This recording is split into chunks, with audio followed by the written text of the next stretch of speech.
Welcome back to the Norla Football Recap Podcast. We were gone for week 3, but we're back because we know you love us and we love you. My name is JD and I'm your host. With me today is a very special guest coming in for the third time this year, Top Rat. Good afternoon, Rat. I hope everyone is looking forward to what we have. This week we're going to be talking about mostly the game of the week that we covered, because we did cover a game of the week this time. We covered Carencro at Ruston.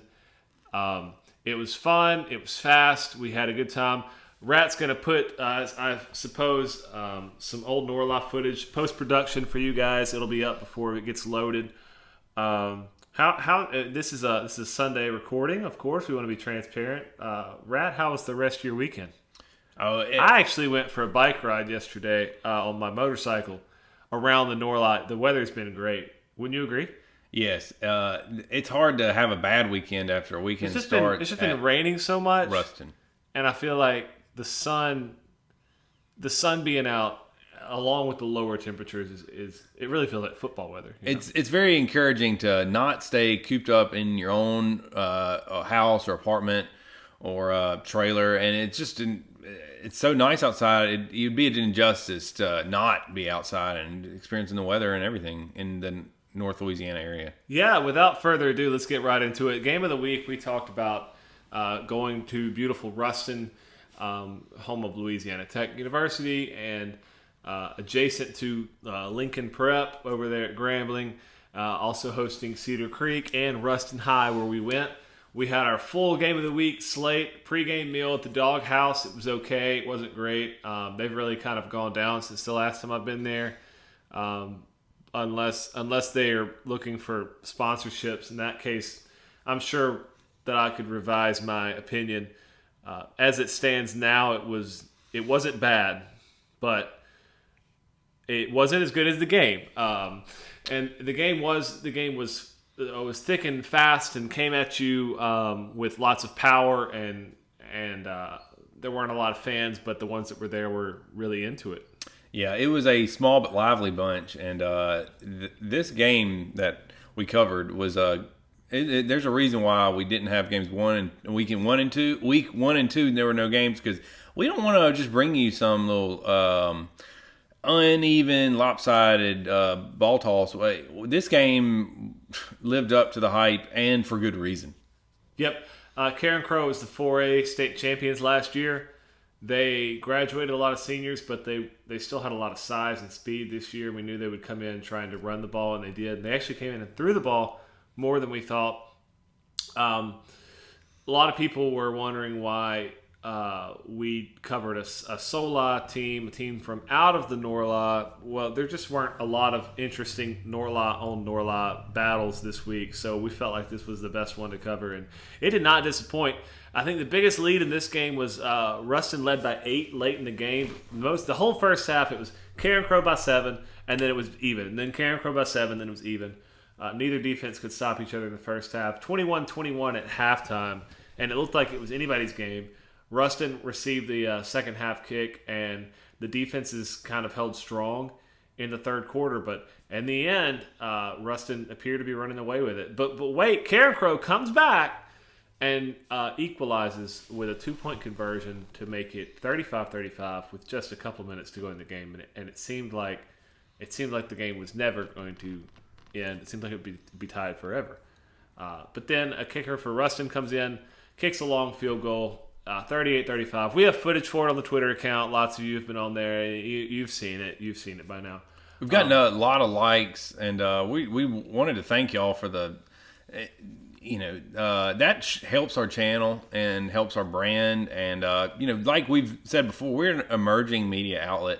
And it kind of takes all of us. We do as good as we can, but, without the sharing and the likes, which appear on some people's page, no one would know about Norlos, our channel. We would be like any other amateur page, but we're not amateur. I mean, we're a company, and we have sponsors and revenue, and we're on the payroll. So I mean, this is our livelihood. Sure, and you all know how the game went. You've talked to your buddies about it by now. It was a high-profile game, so we're not going to spend too much time talking about the game itself.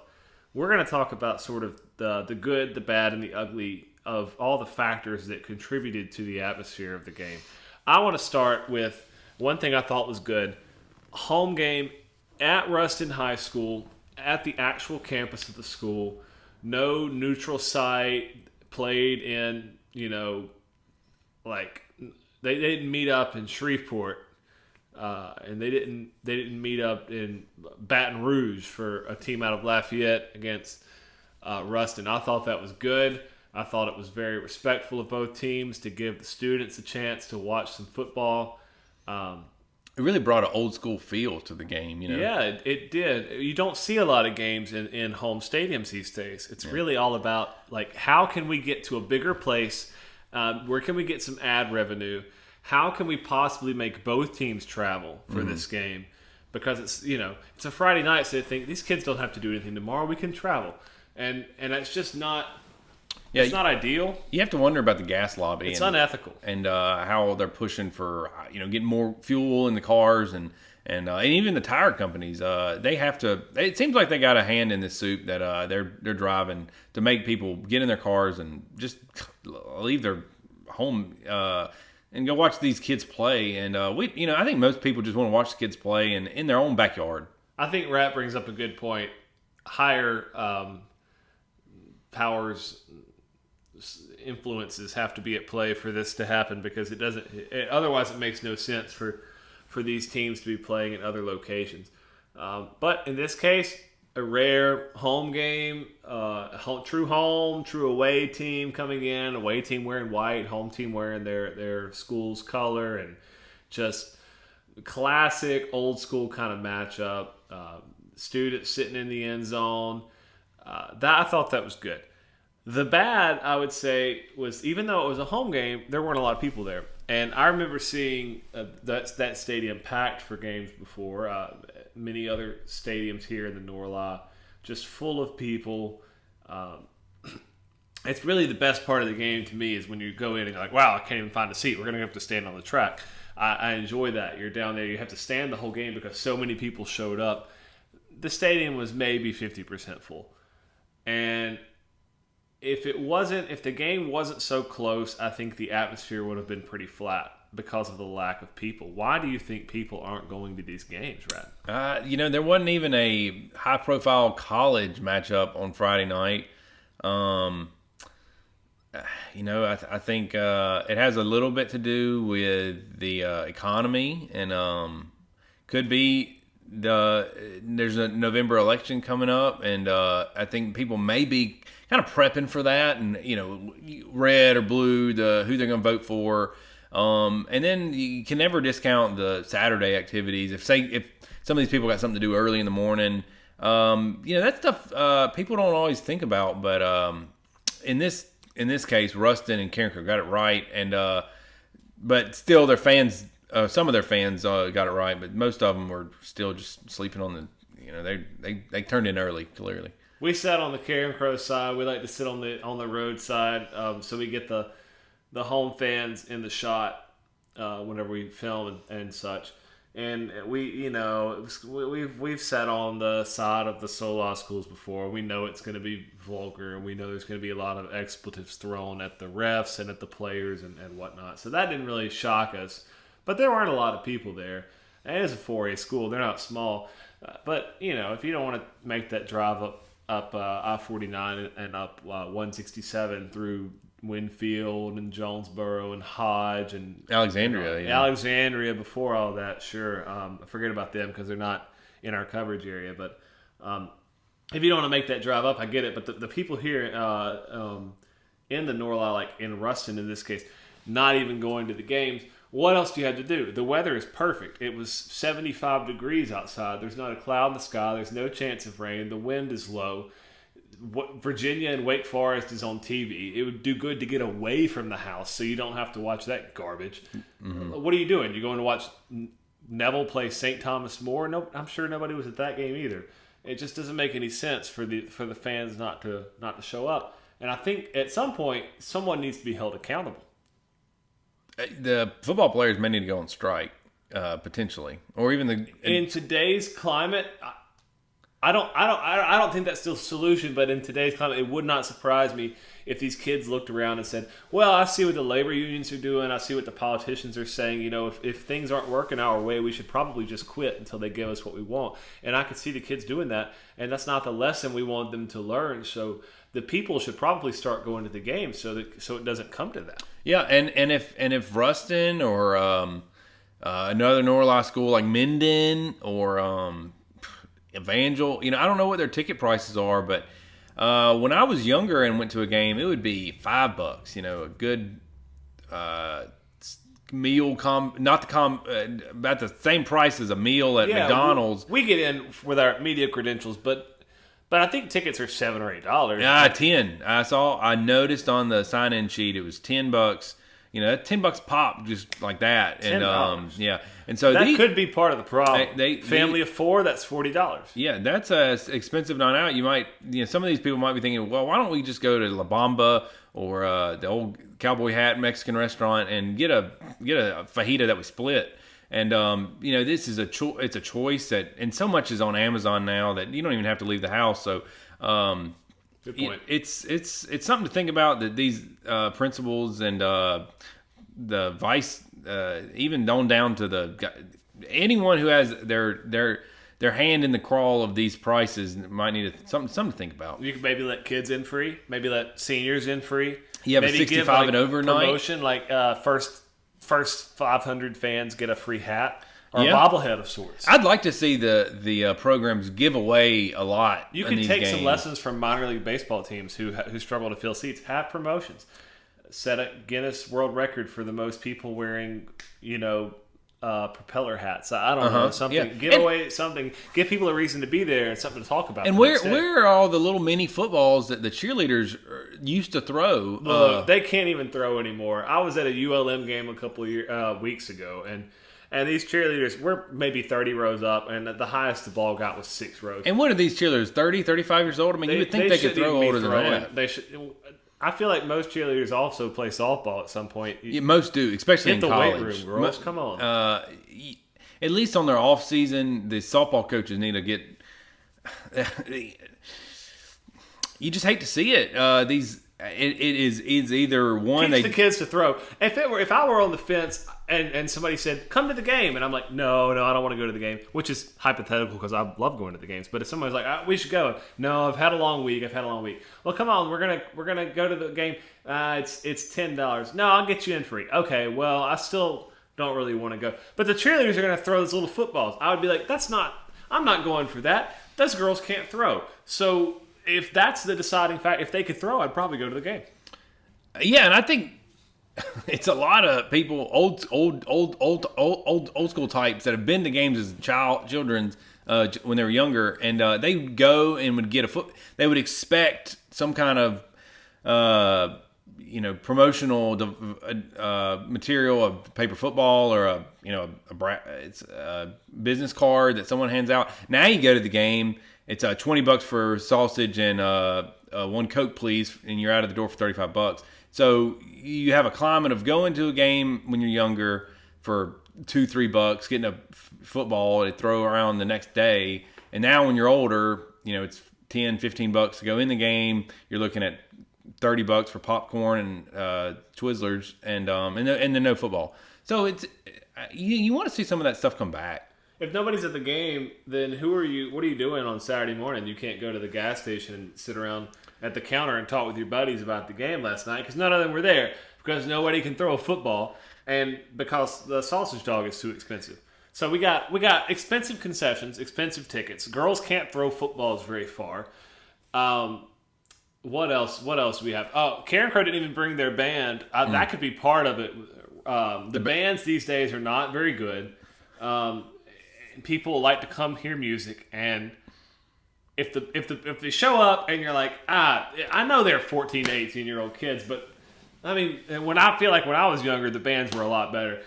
Some people do go to the game for the bands. Not a lot, but there's that 5%, you could add to your stands if the music was good. Instead, you've got music playing over the jumbotron. It's stuff that the kids listen to that nobody older than 20 understands any of what's going on in the music. It's just a bunch of noise. People just yelling words and random sounds. A lot of electro generated type music. Yeah, it's the authenticity is gone. And I don't think there's any one reason, but there's a lot of factors. And then I think this is a good segue into the ugly. We talked about the good and the bad. And I think the ugly was things got pretty childish at the Ruston Carencro game. And not from the children, but from adults. If you follow me, my personal account on Twitter, you saw a little halftime rant I had. I didn't mean to really go off, but I did. About a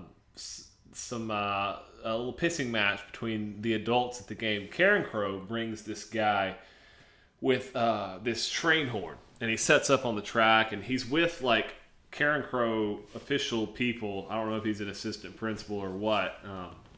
If he is, he should probably be fired, so I'm assuming that he's not. But he brings this loud train horn, and he blows it when they score a touchdown. They scored a touchdown on the second play of the game. We're like, oh, wow, that's loud. That's a pretty big thing there. But then we realize he blows it every first down. Yeah. He blows it every good defensive stop. He starts blowing it dang near every play. Flags, he blows the horn, and then he's near the student section, and they kind of get upset, so they start chanting at him because, that's what the student section does. They're having a good time. They're into the game.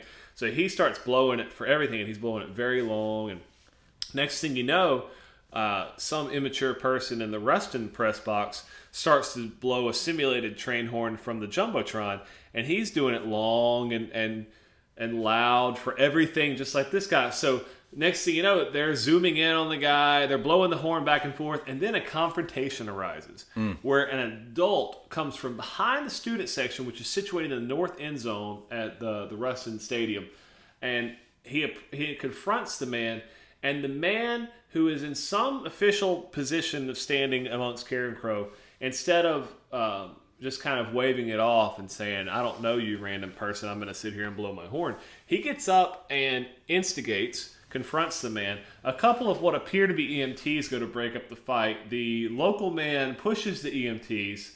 The police officers end up getting involved. I don't think anybody was arrested, but it was just a lot of chest beating and a lot of, look at me, I can blow this horn longer than you can. Right. And it took away from what the kids on the field were doing. I know they think they're motivating those kids, but those kids don't give a rat's ass about any of that. They just out there to play football, and you're out there blowing a horn saying, hey, look, I'm 45 years old. I broke my foot in high school, so I didn't get to play on the state championship team, but I'm gonna blow this horn so I can be part of this thing. And if anybody tries to get in my way, I'll fight them.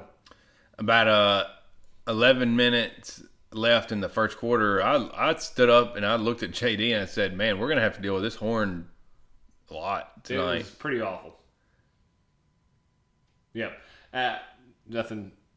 And, and this is obviously clearly a horn. I bet people left halfway through the game because of it. Yeah, that's another thing we didn't talk about attendance. Is this could have been a factor in not attending the game, but this was clearly a strong, this horn was on a tripod. It looked like something you'd get at a CB shop for 18-wheeler drivers, and it's arguable whether Carencro produced momentum off that, but even so, this is... Well, we're getting a little bit past the 19-minute mark, so we're going to have to run. We're going to have to start to wrap things up. We've been told we've got to keep this one under 20 minutes, so we've got about 45 seconds to go. Neville played St. Thomas More. Can't remember who won. Doesn't matter. West Monroe beat Woodlawn at Baton Rouge. Yeah, they shut them out, and who cares? Benton was upset by Parkway. Let's see. What else? Calvary lost to Rummel. I think the 5A guy, Ryan, who runs the 5A account on Twitter, was pretty sure that Calvary was going to win that game, and I was like, I don't think. Anyways, Calvary lost to Rummel. No surprise. West Washita comes out. West Washita beat Lakeside. They're 2A. An impressive victory. Union played Washita, but we're not covering them. I think it's the last week. No, maybe there's one more week of the band. there's some more games, but we're just about out of time, so we're gonna have to say see you next week. Rat, any final thoughts? No, we look forward. Good, because you're out of to time. next week. Adios.